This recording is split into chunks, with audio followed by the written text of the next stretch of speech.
going on, everyone? This is a very rare occurrence for me. We had to move today because we got like 20 inches of rain in some places. I think my job got like 15 inches, but so we had to move up here where it's hilly. That's the other side of the road. I don't know if y'all can really see where it like goes downhill over there, and then it goes way downhill over here. So they moved me up north. So got my machine finally moved up here today. We got the whole job moved, and I got me the new set location laid out. Got all the wood piled up in the pile waiting on my my loader in the morning. So we won't have any lag time in the morning when we get here. The loader's gonna set like right here, and whenever we get here in the morning time, we'll get the loader in here, and we'll get to knocking wood out, and we'll end up having a good day tomorrow. But it's late for my standards for sure. So I figured I'd hop down and show y'all the new site. We have good service here, so I should be able to do some lock my doors every day. So I should be doing some live feeds here and there. It's been a while since I've done a live feed. Figured I'd I know what I can do. I can jump back up in there and show y'all the John Deere telematics stuff. What about that? What do y'all think about that? Let me know in the comments. Y'all want to see the John Deere telematics? See the new computer that's in there that I've been hiding for like 6 months now? So anyway, we got moved, and it's been a long day. Had a rough day, I guess you'd say, moving. We had a breakdown on the way here. The lugs on the loader come loose, and so the lugs on the loader come loose, and we almost lost the tires in the middle of a town, and had to get over on the side of the road and fix that, and then send it to a shop to get finished getting fixed. And so yeah, been a long day. Let's crawl up in here, and I'll show y'all the telematics.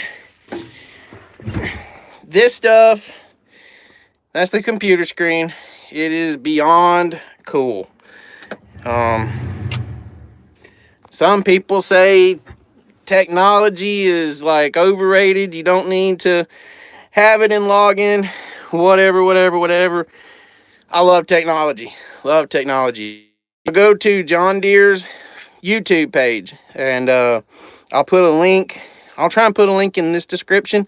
I'll start adding a link in most of my other videos of the video that they done of me for this, and I'm going to be featured in the John Deere magazine, The Landing.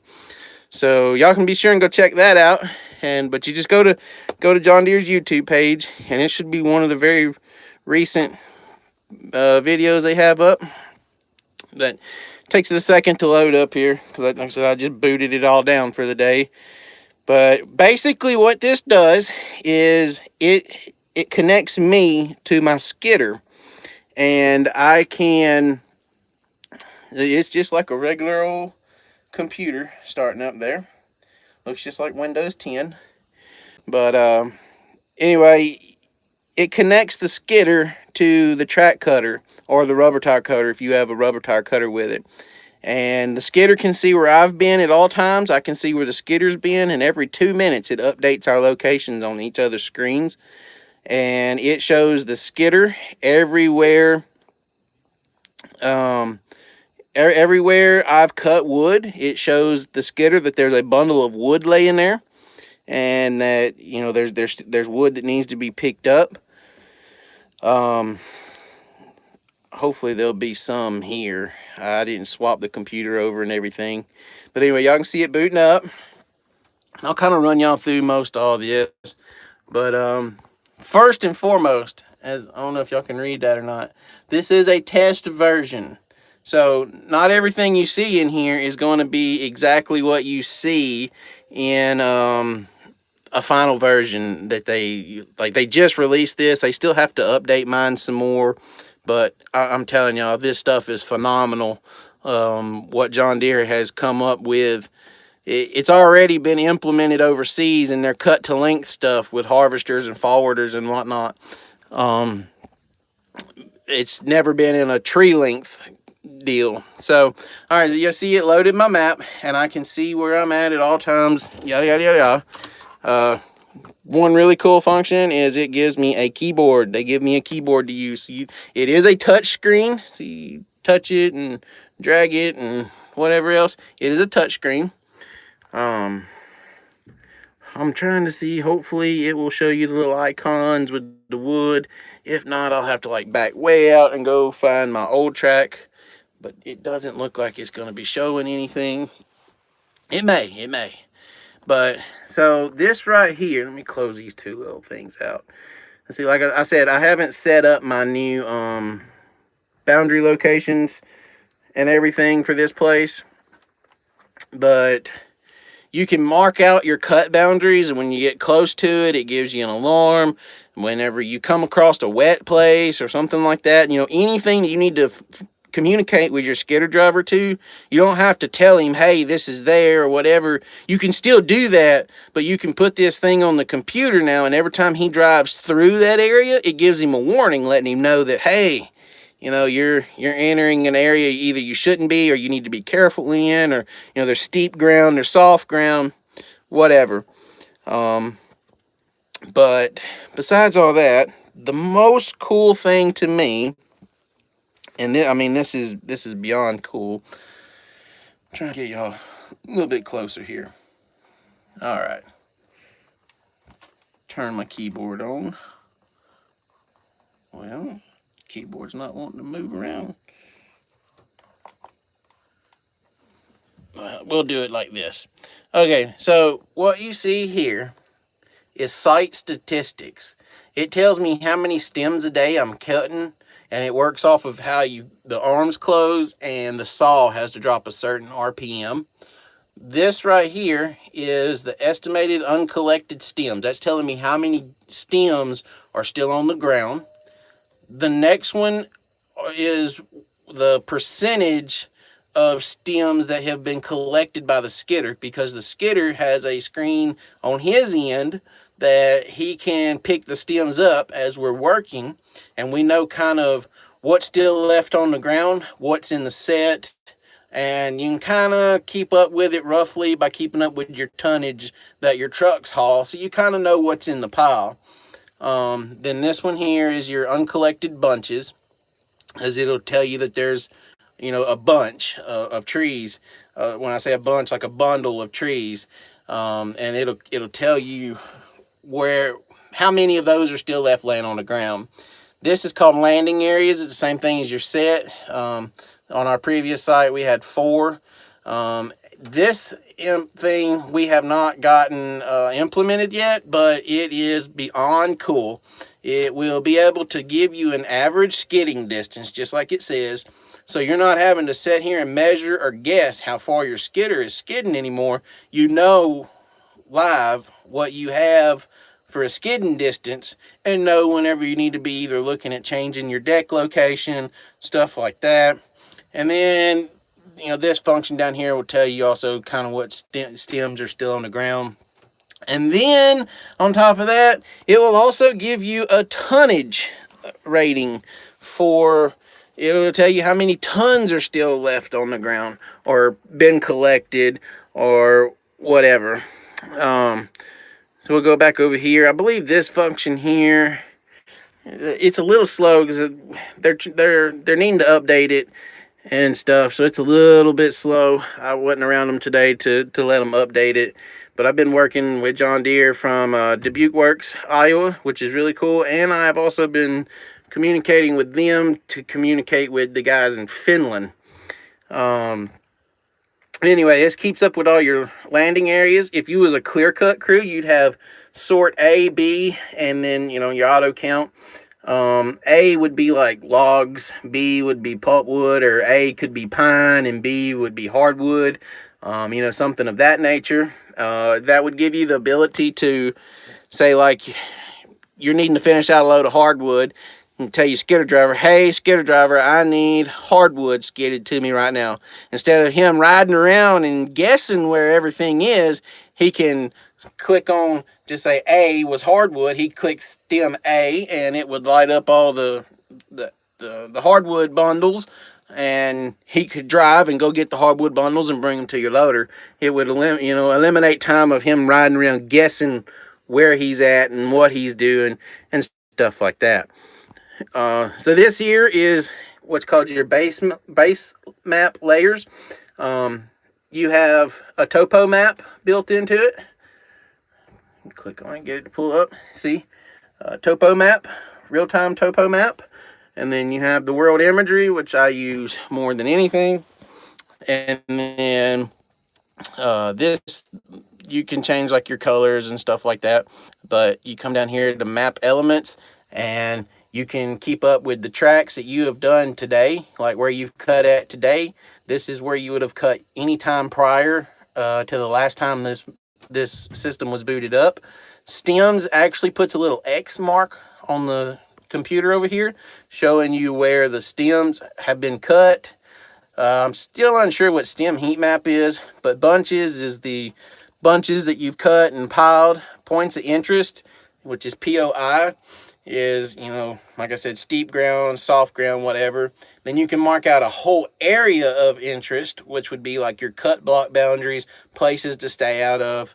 And then on down here, you could have your machines. You can either pick the skidder to be seen, or, if you have multiple cutters or multiple skidders, you can choose which ones you want to see on your screen. But the stuff that's really cool to me is the site statistics and how much you can know what's going on with your job in real time through this. So how this also kind of figures your stuff up is you go into your settings and stuff, and you come down here and go to production, and you see this auto count stems in 1 ton. Basically what you do is, as you're loading your truck on the first few loads, you kind of get I try and get like 6 buckets scattered. I say scattered, just random buckets of wood throughout the load. I get the loader operator to give me a stem count, and then the truck driver tells me the weight. They put the stems on the truck. Then they give me another load total, weight total, and I figure up how many stems took to equal a ton, and you slide that little slider over right there. That's really cool. And then you can also have what's called production target. Just like us, we know we should be getting about 30 tons per acre. So if you was to cut a 100-acre tract, you would be looking at like 3,000 tons.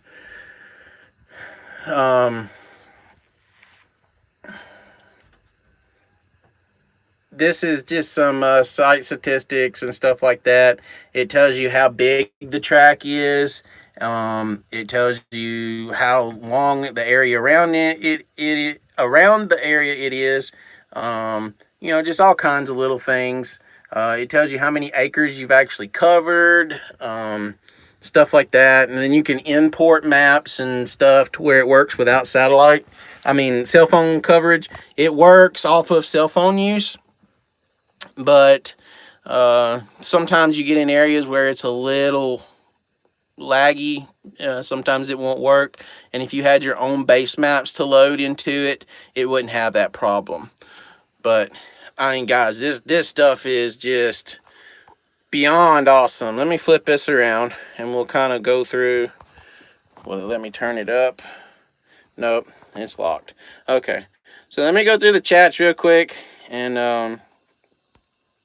look and see what everybody's saying so far, as I hadn't been really looking. I'm sorry. Yeah, the John Deere fellow buncher, I love it. It's great. It's as Donald Trump would say, it's huge.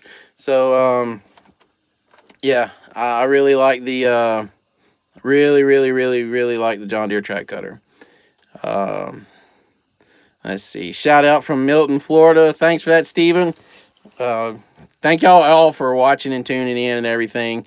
It's really cool to be able to do the live feed stuff. I just don't ever get time to do them. Usually I'm home whenever I can do them, and I don't think y'all really want to hang out with me at the house because I'm boring as hell. But let's see. Yeah, the track buncher is awesome. I love the track buncher. It's my favorite thing to run. It's great. Jeremy, yes, you can watch the John Deere thing on YouTube. Just go to their YouTube channel, go to John Deere's YouTube channel, and you can get I think it's like a 2-minute little video where they come and interviewed me for all of that here a few months ago. But, so, yeah. Let's see.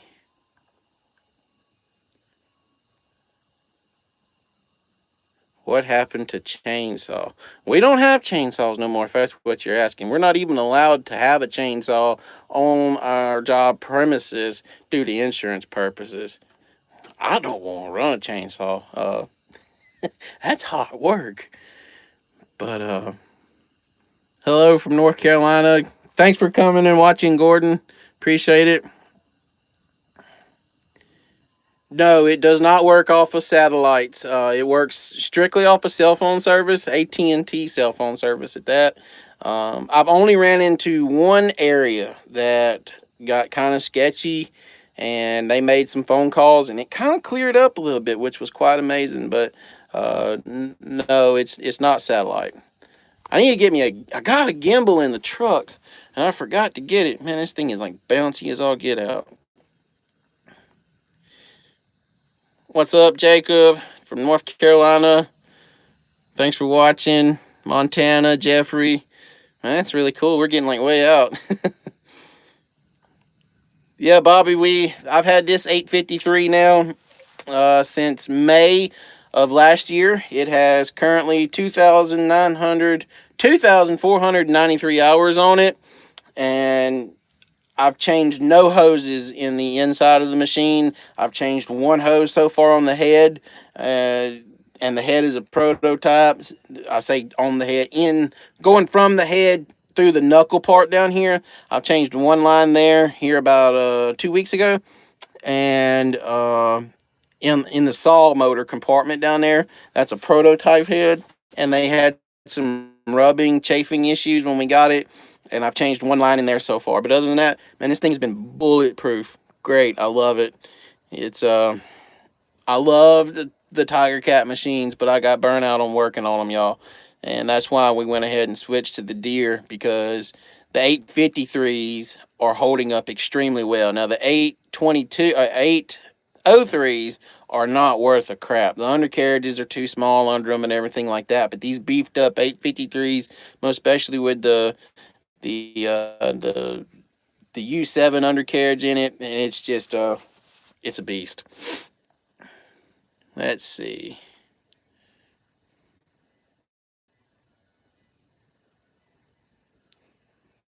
No, we do not have any D9s. If you're asking about dozers, the only dozer we have is like a 6. It's a 650K or J. I'm not sure. Whatever the newest John Deere is. Dad just bought a brand new John Deere dozer around February, I think. So, no, we don't have any D9s. We really don't use dozers that much. We work for a company, and they kind of either keep the roads built ahead of us or have a crew come build them, something like that. What's up from Maine, Michael? That's cool. Yeah. Hey, I met the A-Day, I think it's A-Day brothers, when I was up there working on this head with John Deere. That was cool. I don't know how far they are from you. What happened when run out of wood? You will run it? No, we don't run out of wood. That's the thing with these big machines like this. It has to be really, really bad before we can't work it. So, and when it does get to that point to where, they're like, okay, we don't have any more ground for y'all to work, I'm like, okay. And I go out there and I start shovel thinning. kind of like the Bobby Goodson Swamp Logger deal. I do exactly the same thing, just I don't have shovels and I don't have a clam bunk, but I shovel all of my timber by myself with either the skidder or the track cutter, and we work just as wet a ground as anybody else that shovels. Just we used to get paid for it because we used to have the bogey machines. We had a 635 and a 625, and it was they were great machines, but we put like 16,000 hours on one, we put 18,000 hours on another, and they were just wore out, and they didn't pay us enough to offset the cost because they are way more expensive than a regular skidder, and they just didn't benefit us enough to keep buying them, and they quit paying us to do the shovel logging. So we only do the shoveling when it's an absolute have to. No, we do not have any John Deere loaders. I've worked on some jobs before that's had them. Um, they're they're a good loader. They're a really good loader up until about 6,000 hours, and then they start having issues. Um, I'm a true fan of the Tiger Cat loader. It's hard to beat the Tiger Cat loader. Uh, I've got we own two that have over 20,000 hours on them, and I can go get in either one of them today and meet production with them loaders. And they both have original motors, original pumps, original swing bearings, original swing gear. Everything is basically all original on them. So yeah, it, I like the loaders. They're fast, they're strong, but they just don't last like a Tiger Cat lasts, and they give some issues here and there that Tiger Cats don't. So um, you get some in some places. You get some good, you get some bad. We have a mix of equipment. We have a we're not a full dedicated Tiger Cat job like we used to be, and we're not a full dedicated John Deere job.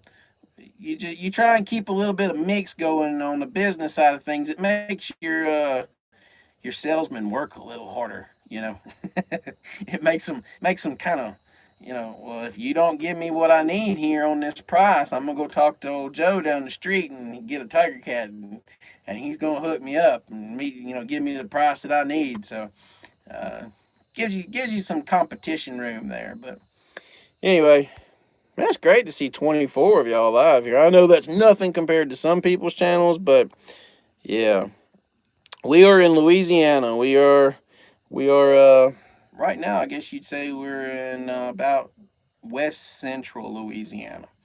So, and yes, the chainsaw stuff is very, very dangerous. It's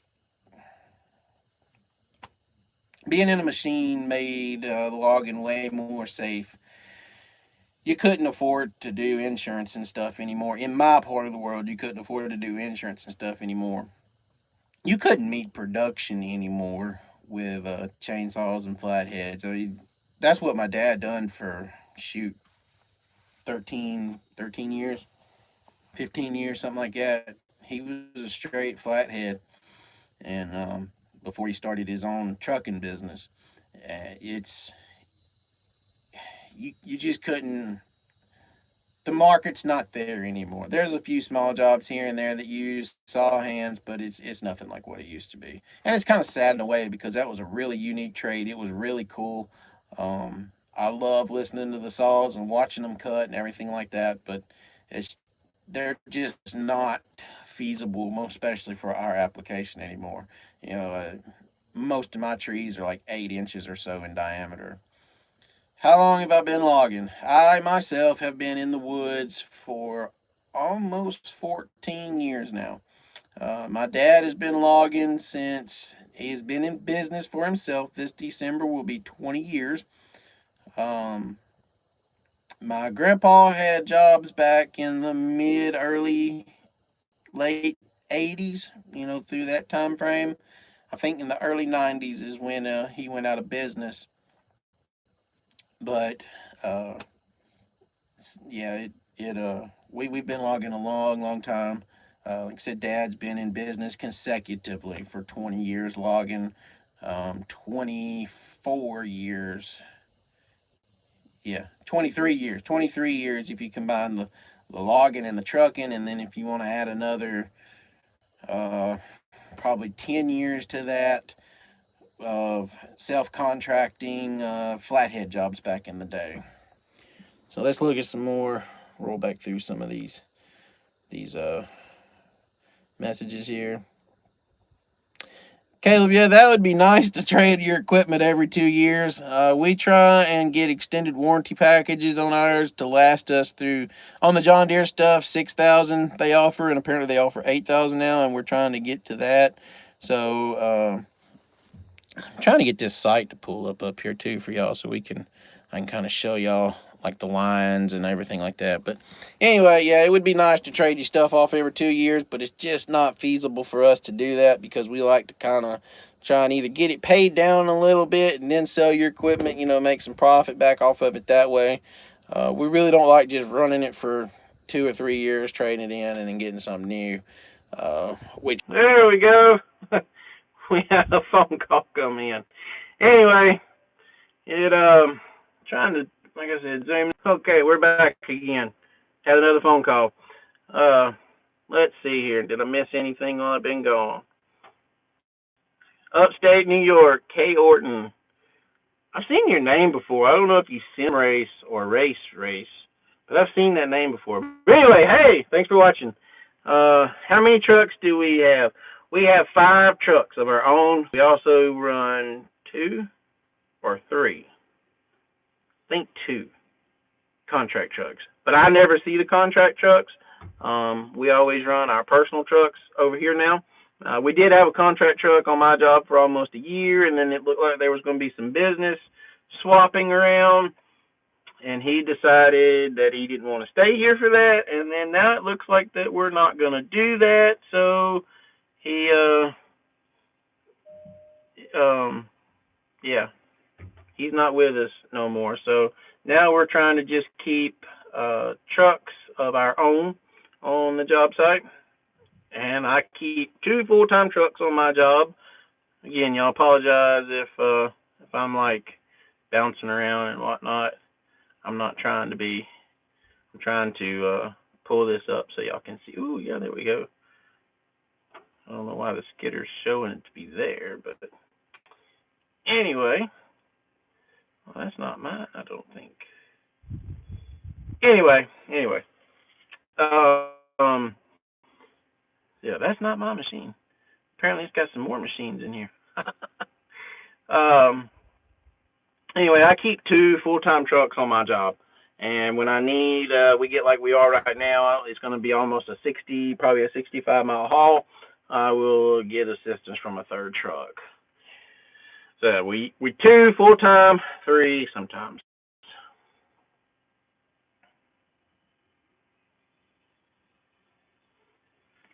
Oh, let's see. Caleb, you're from Louisiana. Cool. Probably not far from one another. We're from DeRidder. It's surely you've heard of it. Little small place, has a PCA paper mill in it. But let's see what else is here.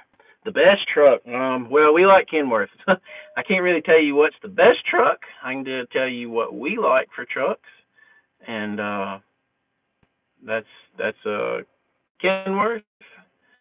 Our Kenworth dealers have been really nice to us, really good to us.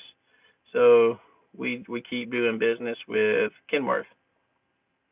So I think I'm getting close to where the old site is. It's just taking forever to find it because, oh yeah, there it is. I found it. Woo, we found it. Check it out, fellas. We found it. So this is really cool. But anyway, we've never owned Peterbilt. We've owned Freightliner. Dad's truck to get started with in business was a Mack, a CH model. I think it was a 92, 91. It was old. It had a camel hump suspension, spring, no air ride. I remember riding that thing when I was a kid. Beat you to death. Okay, so I'm going to flip y'all back around here and show y'all this. It's still loading some, but as you can see, this is the old job site, one of the job sites that I just finished. Y'all can see the red dotted line and how it's you know, that's the track outline. This stuff up here was a piece that they added to my track after I started cutting this, and I just didn't get that added in. But all these little blue places, those are set locations. There was one there, one there, one there, one down here to get this piece, and then one right here on this piece. There we go. It loaded all the way. So ain't that cool looking? How freaking cool is that? You can see everywhere the blue lines, both the blue lines are the feather buncher stuff, and the pink lines are where the skidder have been. And you can see how they planted that stuff all kind of goofy. And if y'all were keeping up with my stuff, I was kind of giving y'all some updates as we were cutting this, showing y'all kind of how I was running my accesses. The bold pink lines are, let's see, this bold pink line right here, that is an access, and everything running off of that are down rows. Same thing here, bold pink line is the access, and everything running away from it was down rows. That was planted in a circle, straight up circle. And then this down here, same thing, bold pink line is this right here is where I done the video on the SMZs, showing y'all about that. This back here is where I done where today's video come from, where y'all got to watch the great big wood be cut. That was back there. And anyway, this track here was not counting this piece and this piece, just everything that you can see right there that's in the red dotted lines. That was 96 acres, and then on top of that, there was 44 between the added pieces. And it, I think that just this 96 acres produced like 120, I want to say 126, 129 loads off of that little bit right there. But I wish it would show the tonnage and stuff like that, but it's not. But I'll try and get some better footage of it tomorrow when we're, you know, it's actually working, and I'll do an actual video on it. Maybe get the other operator to talk and let y'all kind of see his side of it or whatever. So, but anyway, that is. What do y'all think of that? What do y'all think? Is that cool? Is that not cool? How awesome is that? I mean, I don't know. It just don't get much cooler than that to me. I'm a tech guy.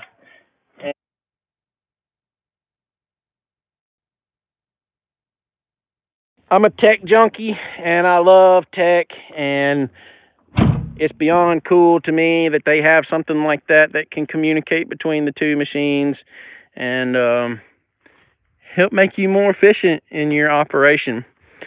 So anyway, guys, I'm out of here. It's man, it's way cooler out here than it was inside the cutter. Look. Oh, look, there's the cutter. Yeah, big old thing. So yeah, I'm walking up here to the truck. To the truck we go, and home we go. And who knows what y'all gonna get tomorrow? I got some really good video. I know what y'all are gonna get tomorrow. Y'all are gonna get to see us changing tires this morning and binding things down. I threw my GoPro on my hard hat, kind of logger wade style, and y'all are gonna get to see us working in the rain this morning, binding loads down and moving equipment, and then us on the side of the road. And so yeah, y'all make sure y'all tune in for tomorrow's video. Man, I appreciate everybody for jumping in here. I love the comments and talking with everybody. If y'all would, if you're not already subscribed and you're watching this, make sure you go subscribe for me. Go back and watch some of my other videos for me. Share us around on social media. Share us on Twitter, YouTube. I mean, not YouTube. I don't think you can share links on YouTube. Some places you can, some places you can't. Anyway, yeah, just share us around on social media, man. Get us up there. Bring us up in other people's live feeds. So anyway, whatever y'all feel like doing, I just can't thank everybody enough for sticking with me and making this grow, and it's really cool. I'm starting to, I guess you say, get a little bit of local recognition from it. People, I get teased about it more than anything, about keeping the camera with me 24/7. I've always kept a camera or a phone with me though. It's always been something I've done. I've never ventured into the YouTube stuff.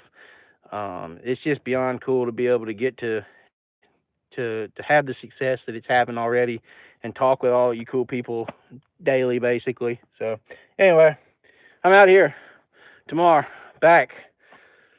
Who knows, maybe live tomorrow too. I don't know. Y'all have a good night. We're out, y'all. Later.